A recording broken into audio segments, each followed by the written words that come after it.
Thumbs up! 9 ways to holistically prevent coronavirus called COVID-19. Let's talk about coronavirus a little bit. Remember the SARS and MERS and the seasonal flu of 2002 to 2003? And this is a mutated form of coronavirus like those SARS and MERS, but it has the name of corona because it looks like crown with the sharp spikes on them, which can really hurt the lining of your lungs or your cells, and it can really be a very strong virus. So it's very strong and mutated, it's a new virus, so it's very dangerous. And so far it's infected about 90,000 people around the globe, and about 3,500 people have died since December of 2019. Well, let's put this in perspective of our regular seasonal flu, which is called influenza. Since October of last year, 2019, it infected 49 million Americans, which is about 16% of our population, and about 1 out of 6 of us got infected by it, and then up to about 52,000 people have died since this seasonal flu came. So there's really no reason to panic because every seasonal flu, influenza flu, kills about 30,000 up to about 80,000 people every year. So first of all, do not panic. First thing you have to do is hygiene. Very important for you to wash your hands about 20 seconds with soap all day long. Every new place you go, when you come home, after dinner, you have to wash your hands. And do not touch your face with your hands, especially your eyes and your nose and your mouth, because those are where the membranes are, and then it can absorb coronavirus through that. If you happen to be coughing, you're not feeling well, please wear your mask and do not go to public places and isolate yourself for a while, at least 2 weeks, meaning don't go out to meet a lot of people, don't go to different places, because it's very important that we contain this within our own community. But most important thing you have to do is build your immune system, because the virus itself cannot replicate without your own cells, so it comes into us and then it goes into our cells and replicate, so that if we want to kill the virus, we have to kill ourselves. Only truly effective way to kill the virus is to build your strong immune system so that the virus cannot come in and infect you. So I came up with 9 natural ways to build your immune system. So here are the 9 things you can do. First thing, most important you can do is your water. Your body is 70% water, and it's mostly water, and it's very hot. We're almost 100 degrees. It's 98.6 degrees. It's very hot. If you've been to Palm Springs, which is pretty close to us, it's desert, it's so hot. 100 degrees is so hot. So our body needs to maintain that degree very well. Through research, we found out that every degree of temperature drop in your body freezes about 30% of your white blood cells, and then 50% of your enzymes. Enzymes make the whole body work. So without these enzymes and your white blood cells, your immune system would go down, you'd be totally tired. So it is very important for you to really not only hydrate yourself, but really increase the body temperature all the time with such things like hot tea, like soup, like chicken soup, beef stew soup. You can take hot sauna. Exercise, we're going to talk about exercise a little later on to increase your body temperature. And most important, be happy and laugh. When you laugh, it increases your endorphin, which we're going to talk about a little later on. That really helps to kill all bad things that are coming into your body as well. The number 2 thing you have to do is called greens. Now, your body really requires a lot of natural green vegetables and natural foods. If you eat a lot of processed food and junk food and packaged food, it has no life. So if you put dead things in your body, guess what happens? You die. So you really want to put a lot of lively things in your body. And also another thing, a very important thing that a lot of vegetables do, it feeds your probiotics. Your probiotics in your gut, it literally responsible for all your immune system, and it really makes you lose weight. It makes you really healthier, having more good probiotics in your body. So your green vegetable would feed your probiotics, so it's very important for you to eat more green vegetables every meal that you have. Number 3 thing you need to do is reduce processed sugar.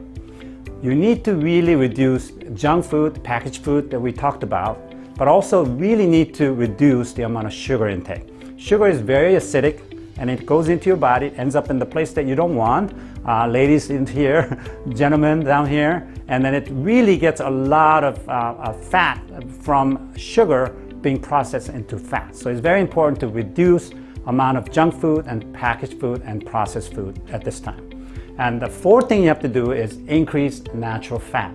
There are a lot of great natural fat, the avocados, coconut oil. There's a lot of good oil you can consume, nuts and seeds, but avoid all the bad oil, such as canola oil, a lot of vegetable oil, corn oil. Those are really not good for you. So reduce amount of those things today.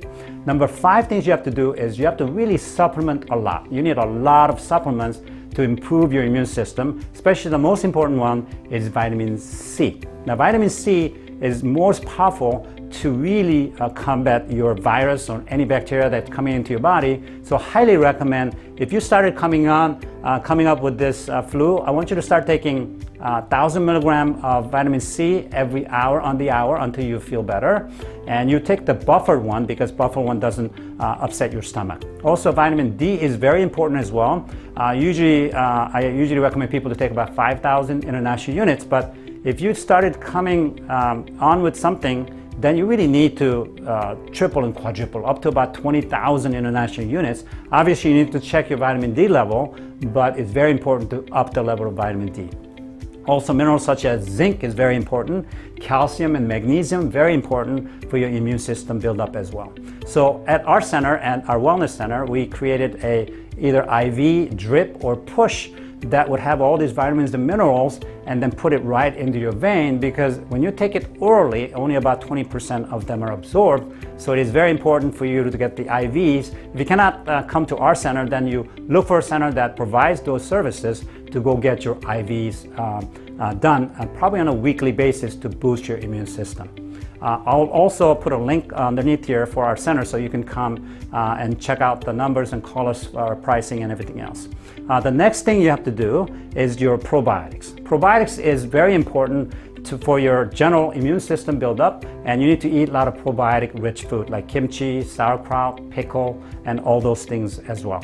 So, but if you don't eat a lot of those food, you need to really have a lot of supplements taken orally and many different strands as well. So next one is the exercise. It's called sixth one is exercise. As you know, the exercise is very important to de-stress your body, increase your body temperature, increase your metabolism. So it's very important for you to exercise. You can do a lot of walking, you can do a lot of different aerobic exercises or anaerobic like resistance exercises, or weight training will be very important to improve and boost your immune system at the same time. The seventh thing you have to do is to make sure that you reduce your stress and increase your sleep. You can meditate, you can pray, and I recommend this technique called Emotional Freedom Technique, or EFT, or tapping solution. You can look online and they have a lot of videos on this. You literally tap the meridian points of your body and do an affirmation that really helps you calm down and de-stress. It's very important. Stress is number one cause of just about every disease, so it's very important for you to de-stress and have plenty of sleep. Now, I recommend minimum 7 to 8 hours of sleep every day now. You try to get to sleep early and get as much as you can, because it's very important that you get plenty of sleep to rejuvenate and regenerate all your cells of your body. Number 8 things, which is very important, is your spiritual aspect of your health. Loving more, laughing more, being more grateful, and forgiving more. When you do these kind of spiritual things, even though to those who don't deserve it, guess what? You benefit by having endorphins come out. We call them endogenous morphine. It's the morphine that are already built in our system to produce all the good hormones to kill just about every disease in your body, including cancer. So if you can kill cancer, you can definitely kill coronavirus. So it's very important sending out love and then getting more grateful about everything you have. Spending more time now, since you cannot meet a lot of people these days, go spend more time. For me, I read more Bible these days. I pray more, have more me time, so that it really use that time properly right now to really increase your spiritual aspect of your health. Next one, the most important one, is the 9th one, which is to your heart. I do this exercise called the heart, sending out heart energy out to other people. So the people you can easily love, my family or other people that are close to, I send love out to them. When you do that, it strengthens your heart, because heart is the organ that really governs all your systems. So it's very important to improve your heart function, and you commit and believe that you be healthy so that you'll be able to carry on all the things that I talked to you about today. I know.